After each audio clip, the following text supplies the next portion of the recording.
discus. Priya from Westwood is committed to Yale. She's going to run the 800. And then probably one of the most favored athletes in her event, one of the best athletes ever to come through Giddings, is Charlie Weisner, signed to A&M. She's looking to go back-to-back in both the shot put and the discus. So good luck to all of those 512 athletes running and competing at the state championship meet this week.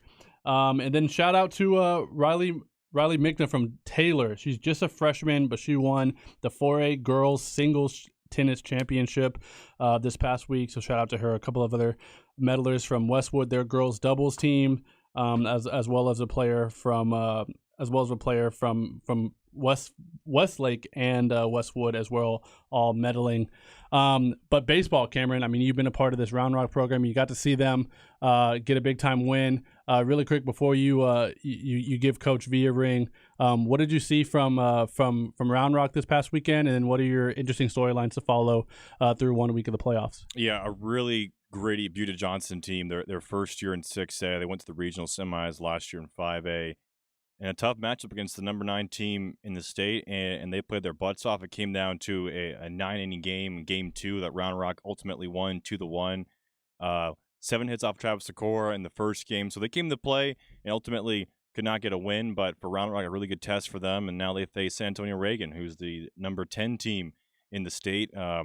Porter Brown, Travis Steele, some UT Longhorns that might be familiar. Well, they're from San Antonio Reagan. They were runners-up last year, a really great team. They finished second to San Antonio Johnson, who's also a top 10 team. So that'll be a really fun series, Sac. Game 1, in case you're interested in coming out, Concordia University. Game 1 tomorrow, 7 p.m. Game 2 will be at Northeast ISD Stadium. And then Game 3, if that does happen, which I think it will with how good these two teams are, I think Aiden Coleman will be on the mound for San Antonio Reagan. Hopefully one of these games. Game 3 will be Wimberley. So that'll be a fun series. And then for Westlake, taking on San Antonio Brandeis. I think, is Chance their number 1 starter, Braden, when you guys played him? He started against us on Thursday night. Okay, so Chance Covert, and also another UT commit. You're going to have he'll be the start against Brandeis. I think Westlake has a really good chance of getting through, and they'll play the winner of Round Rock and Reagan in the regional quarterfinals, or whatever it is, Zach. So, I mean, for Round Rock or Reagan, if they get through and they win this round, they beat Westlake, they will beat into the top 10 teams in the state just before getting to the regional semis or whatever it is. So that Region 4 is a bloodbath in 6A. Yeah, our districts in that region especially are probably one of the most talent-rich baseball areas that the state has to offer, and Cameron Parker will be there on the call of that Round Rock game, maybe even a guest appearance from Braden Buchanan in the booth. But since he's such a radio veteran now, But Nolan, you had some softball notes that you could get to. Yeah, we got a few Austin area teams still moving on in the playoffs in softball. So we got Georgetown, who defeated Magnolia 11-1. They're going to play College Station tomorrow at Caldwell High School. College Station took down Eastview, so that would have been a good Georgetown matchup if that would have prevailed. Pflugerville defeated Brennan 2-1 to move on and play Lake Creek, who defeated Elgin 1-0. They're going to be playing that game at Mumford High School. Liberty Hill defeated Edison 2-0, playing Canyon tomorrow. They defeated Alamo Heights 10-0. Again, on 6A, we have Bowie, who defeated San Antonio Johnson 6-1. They're going to play New Braunfels, New Braunfels, at no location provided on the website, but they defeated Vista Ridge 2-0. Round Rock, who defeated Clemens 2-0, will play East Central, who defeated Dripping Springs 2-1. Those are all we played tomorrow. Yeah, so softball in the heat of things as well. Your Hayes Hawks, Nolan, dropping their series 2-0 from a San Antonio team to South San. But Hayes is one of those storied programs, and a couple of really big-time performances on the softball ranks thing. I know Corey Mose, who wishes he was here for KVU Corey. He was asking me, like, hey, who should I do for Player of the Week on KVU? And I was saying, hey, like, you got to look at baseball. I mean, I don't think you've hit baseball hard enough. I know that's my boy Braden Buchanan, if you need anybody. Dual sport athlete, one of the nicest guys, Yeah. But he was like, hey, he was like, good idea. And then he texted me back. He was like, wait, there's some crazy softball performances. I know for a girl for Round Rock had a big time pitching day. So really big time performances there on the softball side of things. And we'll be interested to see how round 2 goes for baseball and round 3 for softball. Cameron, do we have Coach? No. All right. So let's get to Braden Buchanan. I mean, Braden, we were talking about last week. We were talking about like kind of who the favorites are. Kind of if a team were to go to state from our area. I know you're probably more knowledgeable on the 6A side of things than the 5A side of things, but I mean, you saw probably two of the favorites in the whole state. I mean, in your district and then in the first round of the playoffs. What do you think sets Round Rock and Westlake apart this year from what's going to be, I mean, a really good state tournament, but what sets those two schools apart? Both those teams do a really good job of throwing strikes. Their pitchers pound the zone, and they have deep pitching, which is huge if you want to play in the big 3-game series. Obviously, Round Rock almost gets a free win with Travis on the mound. He's just super dominant. And then Cade Weibel and Tanner Jackson also do a really good job for them, just filling it up, attacking the zone. And then Westlake, when we played them, they just kept rolling out guys who knew how to throw strikes, knew how to just get outs. They weren't huge as big as just strikeout guys, but they just let you get yourself out. Both teams hit the ball well. They do a good job of getting timely hits, 2-out hits with runners in scoring position, and they're aggressive on the bases. Yeah, and then I talked about this last week, but I feel like we've come a long way from like having one or two really big time guys, like a big time hitter or a big pitcher that you could go to a couple times a weekend. But now it's like who has the D1 staff, who has the D1 batting lineup. How have you seen the game change, like just from how maybe it didn't stack up to select ball to now, where you have schools like Westlake that are going to have big time guys up and down the lineup? Yeah, absolutely. Depth is super important, especially at the 6A level. If you can roll out, six pitchers who are all pounding the zone with good velo and good secondary stuff, you got a really good shot to win a 3-game series. Speaking of winning series, we're going to go to a head coach that knows a thing or two about that. The reigning, defending 5A state champion headed to round 2 of the playoffs this weekend to play against A&M Consolidated. The Georgetown head baseball coach, Jordan Vieira. Coach, I know you had a lot of commitments tonight, so I appreciate you taking a couple minutes aside to talk to us. I absolutely appreciate you guys having me on. Thankful for the opportunity to get to talk about a little Eagle baseball and get to support our guys. Yeah, Coach, I mean, coming off of the season y'all had last year, I feel like there's so much expectation on you guys. But once you get to the playoffs, you got that first round win under your belt. What is that switch that flips for you guys getting into playoff mode and heading into A&M Consolidated? All you guys have just stayed in the grind throughout the course of the season, understanding that it's not about where you are at the moment. It's about where you're trying to go and winning it one pitch at a time and get where you need to go. Our club had a rough start at the beginning of the year with as many young guys as we've had on it, and came into district play trailing behind a little bit, and ultimately able to flip a switch in district play and make some strides. And excited about where our team is and where they're going, and they've worked their tail off to get this opportunity to play in the playoffs, and I'm excited about what we got. All right, Coach, a couple more for you. I know you got to get to the coach's show. The question I just asked Braden Buchanan, the catcher over at Vandergrift, committed to Baylor. How have you seen this game change in terms of the Division I talent up and down rosters now? I mean, you think back a few years, you only needed one or two big-time guys to make a big-time run.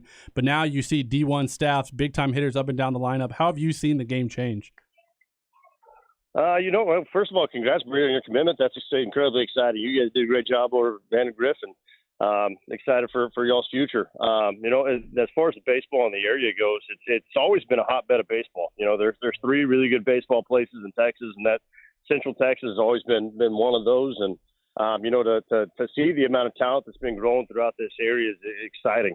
Whenever you look at like the district we were in last year, and we had 4 teams tied at 10-4, and everything was coming down to the last 2 games. The last game to see what seeding was going to look like and how it was going to take to get in. And it's good for the game of baseball, and it's exciting to see our guys and see our communities really support Central Texas baseball. It's something that being a guy that got to be a part of Central Texas baseball as a player, it's something that I'm excited about and proud of. And one of the best All-Star games you can go to is the Austin Area Baseball Coaches Association All-Star game that's going to be played over in June. See some of the best talent in Texas getting on the field and getting after each other. So. It's a lot of fun to go, and whenever you get your work cut out for you every night, and it's going to be a battle, and it's going to be a lot of fun. Coach, looking ahead to this matchup against A&M Consolidated, what sticks out to you against them? And does it look like you guys drew, or do you think you guys drew a favorable region in the bracket in 5A?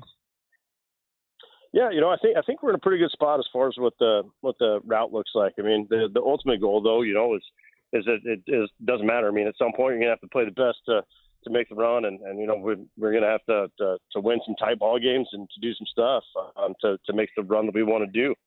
As far as Consolidated goes, they're a talented baseball team. They've played some one-run games against some really good teams. They played a tight one-run game against Mag West with their dude on the mound who's up to 98, and so they're a competitive team. They do a lot of little stuff right. They play quality defense. They throw a ton of strikes, and it's going to come down to who can execute the best and be able to play quality defense. So it should be a high-quality baseball game. We're at home tomorrow night at 7:00. Go over to Eagle Field. It would be an awesome matchup for those that want to come watch some quality high school baseball this weekend to come out and check that out. Yeah, if you're in the area, definitely check out Georgetown. Game 1, 7 p.m. Game 2 at A&M Consolidated, also at 7 p.m. Game 3 at Georgetown, 2 p.m. I know you're focused on this season, Coach, but going back to last year, once again, congratulations on taking that 5A title. Thank you. What is something that stood out? I got to watch one of your games last season against Glenn and just the power you guys had at the plate, but what is one thing that stood out to you on that memorable run for you and your boys and your staff? It was how much the guys loved each other, and it sounds super cliche when you listen to guys talk about it, but when you talk to that team from last year, the number one thing that they constantly talked about was the brotherhood, and how much those dudes genuinely loved each other and took care of each other, and competed for each other. If somebody made a mistake, nobody freaked out. It was, hey man, we love you. We're coming right back at it. Let's make another play right here. I'm gonna get you another ground ball, or hey, I'm gonna help you out, make the next play for you, and we're gonna work out of this thing. And if one guy didn't get the big hit, it wasn't a big deal because they knew that the next guy had their back on that thing. And so that constant that love for each other to be able to really pull through is something that I'll always remember about how much those guys cared for each other, and what that turned into, meaning how hard they chose to work for each other. When you got a group of guys like that genuinely care about each other, it makes it a whole lot easier to get to go to work every day and know that you're not working for yourself and you're not working for your own accolades, but you're working to be able to dogpile at Del Diamond. And, that's one of those things that will always leave a mark in my heart, as far as who those guys were to me and my family, and to ultimately what they were for the city of Georgetown and our community. Georgetown baseball's head coach, Coach V, Jordan Vieira. Last one, really quick, Coach. I just found out right before that me and you have something in common, and we both played baseball for Mike Harge, Coach Harge. And he wanted me to ask you. He wanted me to ask you about your fast pitch softball career. What can you say? What kind of player were you? Hey, I like to swing hard in case I hit it, but I didn't hit it nearly as hard as Big Mike did. Big Mike is swing the shillelagh, baby. That dude could rake. I saw him hit some balls that I don't think have landed yet. But yeah, it was a lot of fun. I grew up playing fast pitch softball. My old man was a fast pitch softball guy. He coached girls softball as well. And so I grew up at the ballpark. And when I got the opportunity to keep playing with those guys, it was a lot of fun to get to play with my dad and get to play with some other big baseball players and former baseball players and some guys that could really play ball. So those are moments that I ultimately cherish, and at some point we'll have to get together and I'll have to tell you what the most impressive home run I've seen off of one leg by Big Mike, and he did it twice. So it's an interesting story you'll have to ask him about. Yeah, Coach, I'm sitting on a pile of Coach Hard stories that I haven't been able to say on the radio just yet. So there's a few of those too. I'm looking forward to it, Coach. Definitely check out the Georgetown Eagles. They take on A&M Consolidated. Check out the SHN Coaches Show that Coach V is going to be running off to. But, Coach, before we let you go, congratulations on everything, reigning, defending 5A state champion. And who do you want to shout out to before we let you go? Shout out the boys in blue. The boys in blue are at it again. We're trying to make this run through the playoffs. If you end up making it over to Eagle Field, just remember to show up, be loud, and wear blue, baby. Show up, be loud, wear blue. Coach V, thanks again for your time. Thanks so much, Coach. I appreciate you guys. Y'all take care. All right, Cameron. I mean, the defending state champs, Coach V. I mean, Coach Harge has a lot of really nice things to say about him. I think he's even – I want to say he's come on to their show last year, I think, during or after their state championship run. So really cool, the kind of the connections. I mean, Ed Small's dad, Clinton, was in here talking about that. Just how tightly knit the baseball community here is in Austin. I mean, everybody played with someone or was coached by someone or played Little League with them or played select with him. So it's really cool to see the connections and to see the relationships here in Austin. Yeah, the baseball family is something that I've come to find out is true, especially with Georgetown. I hear it a lot about the Round Rock baseball program, and I hear it a lot about the Georgetown baseball program as well. My family's from Georgetown, and a great program that Coach Fiera's got going on. Braden, did you play them at all last year, this year? I know this year, I mean, it's a really young team, and I think they got a pretty good district they're in with Elgin and Pflugerville, all the shakeups now. I can't even keep it straight, but have you seen them at all this year, last year? We scrimmaged them actually, we've scrimmaged them every year I've been in high school. Yeah. But last year we played them in an actual game, and then this year we did as well. Yeah, they always have a solid group. They do a really good job of playing. They play good, clean baseball. Yeah. Defense, they steal bags. They're aggressive on the bases, and they throw strikes on the mound. So that recipe is always one to win a lot of games. Yeah, Eli Helm, I believe, is their shortstop this year. He's very impressive defensively, and they had a kid commit to Baylor last year, right? They'll be He's playing at with Baylor now. Yeah. Yes, sir. What's his name again? Zach Mazok. Yeah, he rakes. So a really great team last year, and they're as I asked Coach, they're in a really good region because now they got like the Austin ISD schools in there, and they don't have to worry about facing like Friendswood or anyone like that until possibly the region finals. So a chance for the Eagles to make some noise in the playoffs. Yeah, kind of the opposite of that Round Rock in Westlake region. But talk a little bit about Zach Mazok at Baylor already, getting at bats for Baylor already. What is your relationship like with him? I actually played baseball with his older brother, Matt Mazok. Odd guy, but cool guy. What is your relationship like with Zach, and was there any like recruiting that went on from him trying to say like, hey, make sure you come over here, it's a good spot? Not too much. I mean, I know of Zach. I've talked to him a few times, but we're not too close. But yeah, he's been doing a great job up there, getting a lot of playing time. So it's been cool to see the guys from Austin area, go up and as freshmen get in the games. Yeah, Matt was like the epitome of a football player playing baseball. Like he just swung hard, ran fast, like hurt himself running the bases because he was like going too crazy. So that Mazok family, definitely a baseball family, and definitely a powerful family. Their dad is super huge, and Zach is at Baylor raking already. Cameron, why don't we go ahead and take a quick break? When we come back, we will take the deep dive that everyone's been waiting for into the mind and the life of Braden Buchanan. It's a flex.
FLX ATX.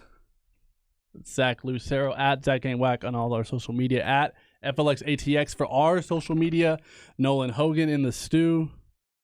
Say what's up. What up? Cameron Parker behind the glass, the voice of the Round Rock Dragons. Cameron. What's up? What's up, Cameron? I know you picked this song, kind of a vibe. That was Nolan. I It was picked all this me. song. He had to go for the song that had like the longest title ever while we needed like 15 seconds. I had to type memorize it all this in. morning because I heard the beat and I was like, this would be hard. And then I had to memorize it. And we got to hold him down from moshing. We're indoors right now. Going to knock some equipment over. Braden Buchanan in the building. Braden, what's up? What's up, y'all? All right. So like I said before the break, this is where we try to take a little bit of a deeper dive and kind of get to know the athlete, get to know the student a little bit before you head off and do great things at Baylor. A couple more months. A couple weeks until you graduate, a couple more months before you take off and you're in Waco forever and you never come back. So, but I think we have to start on the football side of things. I have been lucky enough to have been around the Vandergrift program for a long time, and it was really important to me, and I'm really glad it worked out that I was able to be on the sideline the last couple of games because your class was like really the last class that I was there for. Like to see you like to kind of finish through like your senior year. So I'm really grateful to the station and to Coach Sanders for allowing me to be on the sideline for this run. But when you think back onto the 2022 season, how will you remember your senior year? I mean, it was just amazing. That whole playoff run was so much fun. Spending 16 weeks with the guys was just an absolute blast. Wouldn't have wanted to end any other way. And I wanted to have Coach Hickle on to ask him. I remember when you started and you weren't a quarterback. You were like one of his guys, like, right? You were a tight end, or I don't even know what position you played. It was like H-back, tight end. Freshman year, I played quarterback. And then sophomore year, I wasn't going to be the starter. So they moved me to H-back and like tight end. And then I played there all year and then went back to quarterback. So when you're playing that, because you don't really have like an H-back coach. You have a running back coach, then you have the tight end coach. Who are you working out with? I still practice with the quarterbacks every day, and then so you only play that position on game days. Just like when we went in team, I would do team with as that position. Wow, so you didn't really practice it. But like quarterback, I went to the quarterback meetings and did all that stuff. But I mean, going to the quarterback meetings is kind of nice because I mean, if you're going to learn the entire offense, you're going to cover, what I was doing at H-back anyway. So he can't claim you as a tight end. He can only claim you in baseball. He can probably claim me a little bit as a tight end, but mostly baseball. How fun was that? I mean, your freshman year, but then that year, your first real varsity experience. I mean, you were playing like a lot. You were playing almost every snap at whatever position it would be. How fun was that year? Like kind of getting your toes wet into varsity football and being a part of that Vandergrift kind of tradition on game days and in that culture. Yeah, that was a lot of fun my sophomore year. Just not having to stand on the sidelines every game. Just that they were able to trust me, learn a new position a couple weeks before the season start, and just play me during the year. It was a ton of fun. I'm always one that likes to be on the field, in the game. So just being able to be out there and playing almost every snap was awesome. That was Drew Dawson, right? That was Ryan back. It was Ryan. Okay. Yeah. I tell this story. I brought this up to Coach Sanders when we had him on a few weeks ago. Scott Schaffner is on the call, part of the radio booth with him and Merle Bertrand and Hank Hudson. So I hang out with Scott a lot, and he tells a great story about you when he coached you in Pop Warner, because you know how it's a great pipeline for the football team, and because they run the same offenses type thing in Pop Warner and then middle school and then high school, and Coach Sanders comes out to the Pop Warner's event and Coach Mauser, and he tells a story where Coach Mauser went up to him and said, "Hey, is there anybody I need? You all are like 5 when this is happening, but is there anyone that looks kind of promising?" And Scott says that he told Coach Mauser, he's like, "Well, we do have this one kid that I think might down the line maybe end up being a pretty good quarterback." And Coach Mauser's like, "Okay, what's his name?" And Scott says Braden Buchanan. How important is that to lead to the type of success that Vandergrift has had, that the high school coaches and the culture is implemented when you were just little kids and then continued through middle school and then in high school? How important is that? Yeah, it's huge just to build a football community from the younger ages. You get elementary school kids who are like, I want to be a Vandergrift Viper, and their parents can say, well, you can be right now. You can be a 4 points Pop Warner Vandergrift Viper. And then playing at Monroe too, right? We do play at Monroe, or we did play at Monroe. So yeah, just to be able to work your way all the way up, and kids would always wear their Pop Warner jerseys with Vandergrift or Vipers on them to the Friday night games. So yeah, I think it helps that the kids feel like they're a part of the team too when they get to wear jerseys that say Vipers on them. But yeah, it's awesome. It's just a whole pipeline up to the high school builds a great football community. And was that you, like, growing up and seeing J-Mo and seeing Drew and Alex Fernandez and all those guys? Was that you that said, like, I want to be like those guys? Definitely. Every Friday we would wear our jerseys to school, and all the way through middle school. But yeah, it was a lot of fun. I think, little tangent really quick, Justin Moore is not talked about as much as he should. Like, that dude was a really good quarterback. Also, he was like 6'7", really good quarterback, was like dunking on people in basketball, and then was like quietly went to Stanford for baseball. Dude, he was a stud at baseball too. He's at Notre Dame now. Yeah. He grad transferred to Notre Dame and he's finishing there. How good of a high school athlete was Justin Moore? I mean, I don't remember too much of him. I mean, obviously I know Clayton really well. Yeah. But yeah, to be a 3-sport starter in 6A is ridiculous. Yeah. And I mean, you were only a 2. What if there was going to be a third? What would the third have been? It would have been basketball. I thought about playing I played in middle school. I thought about playing freshman year, but I was just like, eh. I mean, if Mason Cochran can do it at Round Rock, I mean, you could definitely do that. But okay, so your senior year, you start out with that Dripping Springs game, and that turns out to being one of the most fun rivalries that we've almost ever had in the 5-1-2. I mean, the Battle of the Lakes, and then I think second was what turned out between you and Dripping Springs. I mean, it started in 7-on-7. Y'all have like an overtime 7-on-7 game at Lake Travis. Then y'all play week 1, and then y'all play again in the playoffs. And then when we're deciding our all-flex quarterback, it comes down to you and Austin Novosad. As a player, how fun was that for you guys? Yeah, that was so much fun. Just every single game, coming down to the wire, just two really, really good teams going back and forth.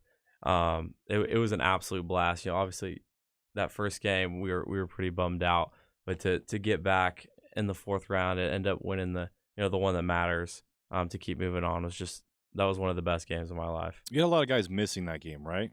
The first one. We had like 6 guys cramp. Yeah, I heard a lot of cramping, a lot of puking on the sidelines. We had 3 of our starting receivers cramped, and then we had 2 safeties and a corner cramp, and Damian cramped. So yeah, we had a whole like hydration discussion after that game. We started doing pickle juice shots before the game, liquid IV every day before you went to school. Like it got serious for Coach Sanders. He was not going to let that happen again. And then fast forward, you guys go on this crazy run. Before we get to state, I think we have to talk about the Katy game. Well, before that, I think the drip part too, right? Because I think Braden's part of one of the most infamous Austin games, because we've heard about Dripping Springs forever with Austin Novosad. They finally get the 6A, and it's like, they're still the Westlakes and Lake Travis. It's like, nope, we're gonna come up and play just as good as them, just as physical. And the one play, which I've watched probably thousands of times, it feels like the fumble, Novosad's fumble on the 1-yard line. Braden, you're on the sideline. I mean, what's going through your head trying to figure out if that's a touchdown? Is it a fumble? Because both sides, the referees did not know what the call was for about 90 seconds to 2 minutes. Well, credit to Braden, you sent me a picture.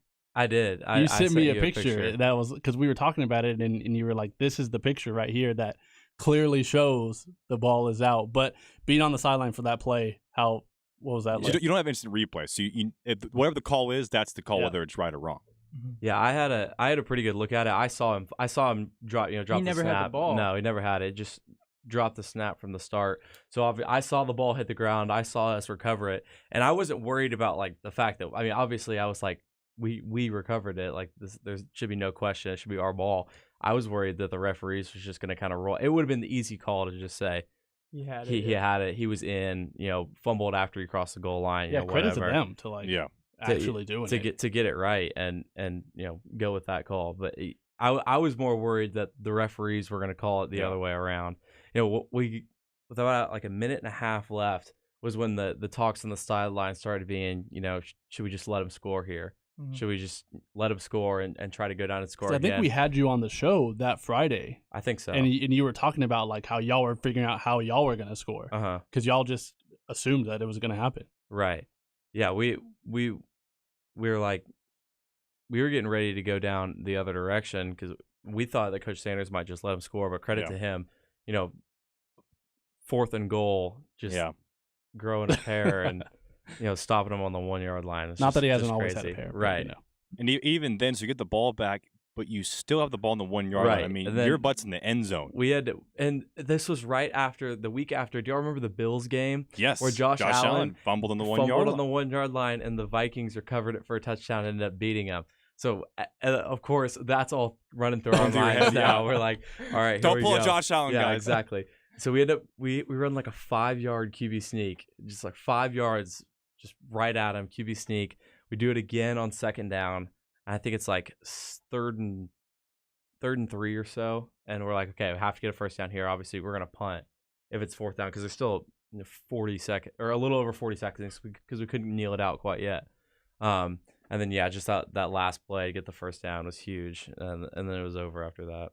And going into Katie, Zach, I mean, you're on the sideline. I was in the booth for Texan Live. I mean, going into that game, all I heard was about how dominant Katie was. You go back, look at the last few years. Talking about Katie DeSoto, already setting it up. Yeah, with Katie, we just heard about their rushing attack, how no one can stop them. And going in each day was like, it's cool Vandergrift's here. But for you, Braden, I mean, obviously there's not like talking heads. You don't have first take going on. But a lot of the talk was about how dominant King was and how Vandergrift was just happy to be there. But what was the sense for you and the coaches going into that game? Definitely. Obviously, offense was like we knew going in that we were going to have to score a lot of points because their running back was really, really, really good. And we were just telling that after we started watching the film, we're like, okay, we can put a lot of points on these guys. So we told our defensive guys, like, look, you just need to make 2 or 3 stops during this game, 1 or 2 timely stops, and we're going to win this game. And we that was the most we threw the ball all year. I broke the 22 for 36, right? Yeah, I broke the school record that game with 450 passing yards. Like we had never thrown the ball like that. But we were just able to attack their coverage really, really well, and we got a few timely stops, and came out. And that's when Coach Mauser was pulling all the tricks out of the bag. Yeah. But yeah, that was an awesome game. That was one of the most fun like offensive games that I've ever seen in high school. Yeah, people don't know Braden Buchanan might be also one of the best receiving quarterbacks ever. I mean, he has the highlight against Steele a couple years ago. I mean, you're definitely a multi-talented guy. And I think that the kind of story going into that Katy game was a lot of people were saying that Dripping Springs matched up against them better because Katy was going to be vulnerable throwing the ball. And that's like y'all were good throwing the ball. I mean, Miles Coleman's like the returning yards leader this coming year, but y'all are always, Coach Mauser's always going to run first. That's kind of his calling card. Where Dripping Springs, they'll just air it out. So again, that going against you. But on that last play, that field goal, are you a watcher or are you I can't look? I wasn't watching at all. I just listened to the cheers, but I was head down on the bench, just waiting to hear something, either a groan or an eruption. But yeah, that was awesome. That was a surreal moment. I mean, when I interviewed Coach Sanders, he was like almost crying, but basically saying like no one said that we would do it, and like no one said that we would do it, and that was one of the most awesome. I think Dave Campbell's posted it of like best calls of games from this past year was Hank and Merle and Scott's call of that field goal. You like can't even hear anything because they're all just screaming into the microphone. So 2 really nerve-wracking games back to back, and then going into DeSoto. I mean, y'all knew that it was going to be the toughest game that all of y'all have played put together plus 10. And I mean, we see a bunch of these guys, Jonte Cook already at Texas.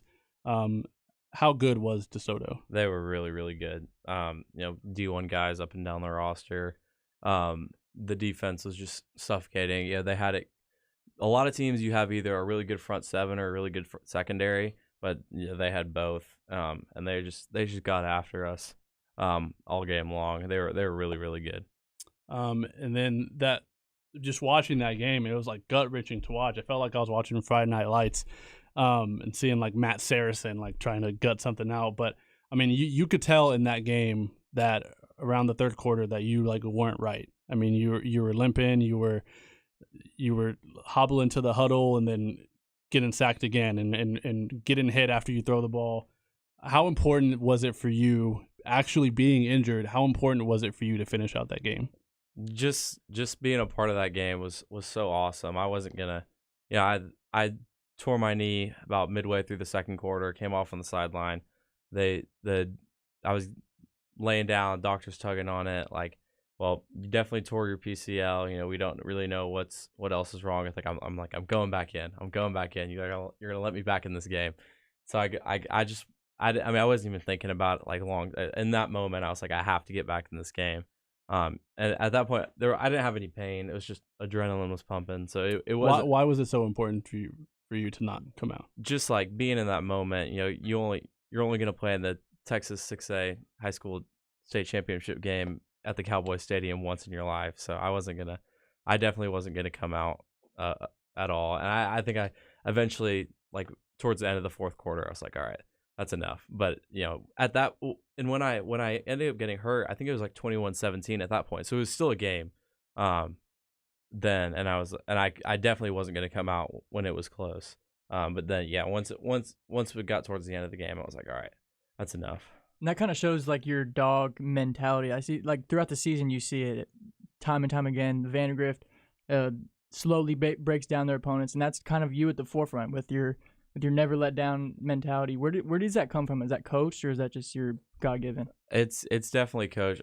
It's just a culture thing. We're gonna Coach Mauser, his favorite saying he tells us before every game is death by 1,000 cuts. Mm-hmm. We're just gonna get after you on every single play, and eventually the floodgates are gonna open, and that's when the game breaks open. Mm-hmm. Let's take a quick break. One last segment. We'll talk a little baseball and then we'll make it fun with Braden Buchanan. It's a flex.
Can we hit the freestyle?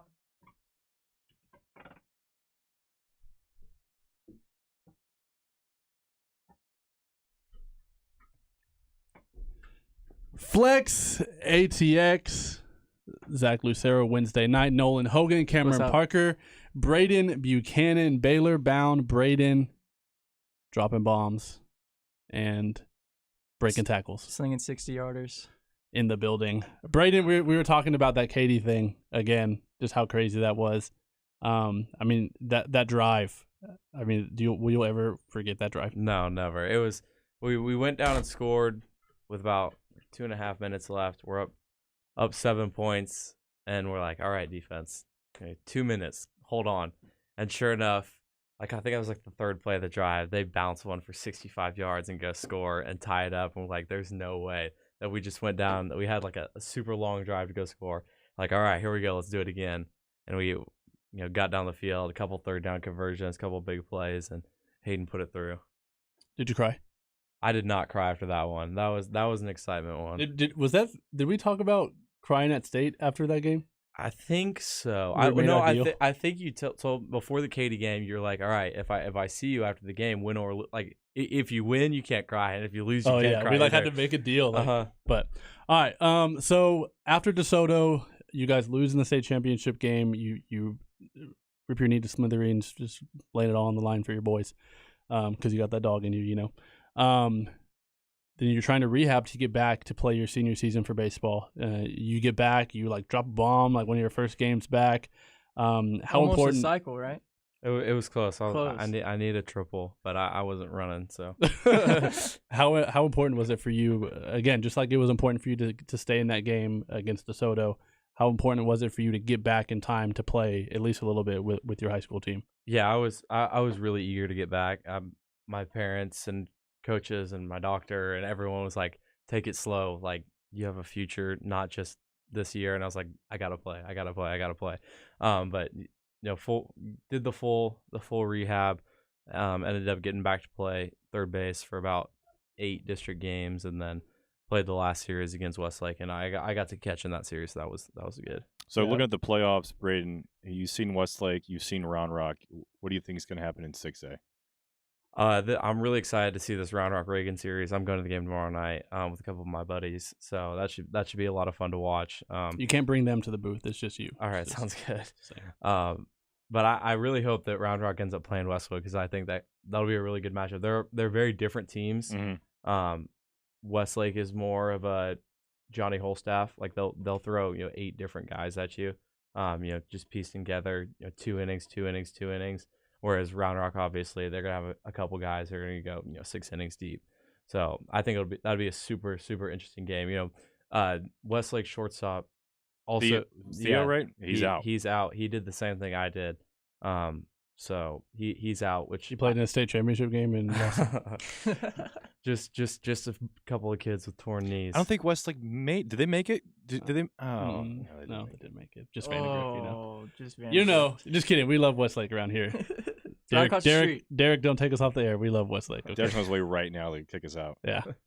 Have you? Were you back for the Round Rock series? I know with the rain delay, and you guys played at Glen High School. Were you back then? Yes, that was my first. Okay. Those were my first 2 games back. Was against Round Rock. So Travis pitched, I believe, on the Tuesday night when you guys were home.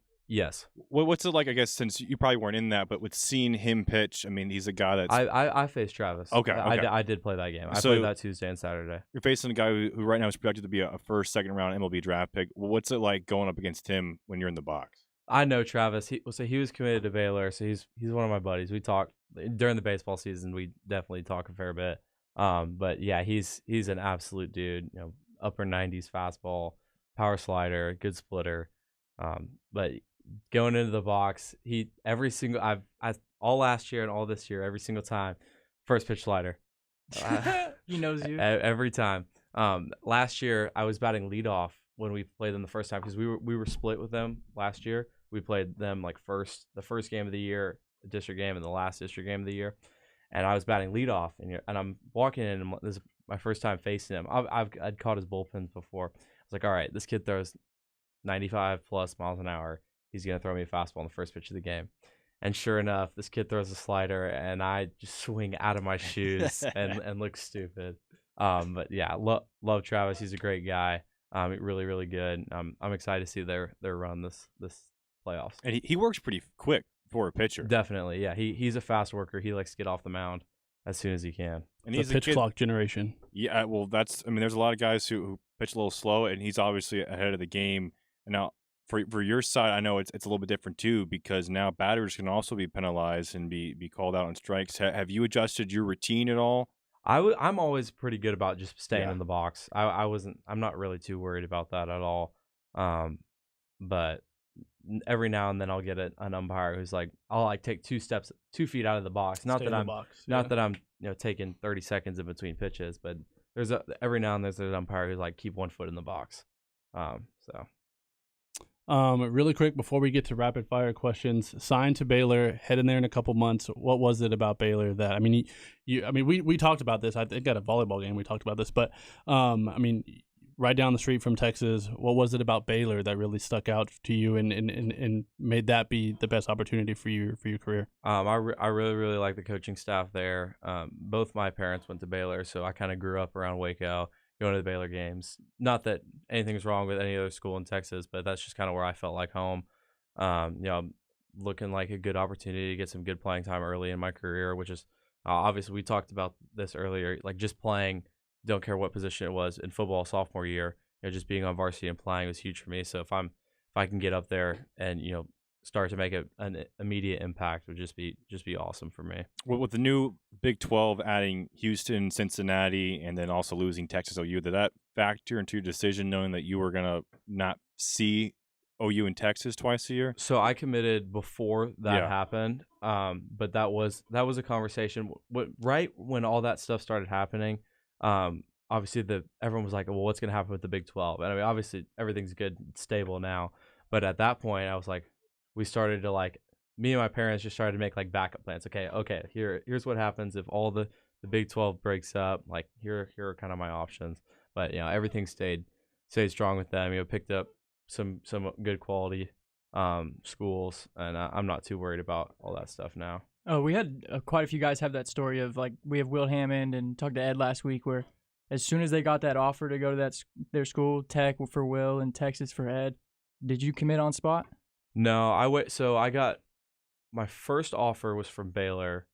Actually, my first offer, well, I had been really in contact. I really liked Oregon State's coach, actually, but I didn't feel like going all the way up to Oregon State. But I had talked to them for a while. Their head coach is a great guy, and then Pat Casey, right? Mitch Canham. Mitch Canham. Yeah. He was a really, really cool guy. I liked him a lot, but I didn't feel like going all the way up to Oregon. So then got the Baylor offer.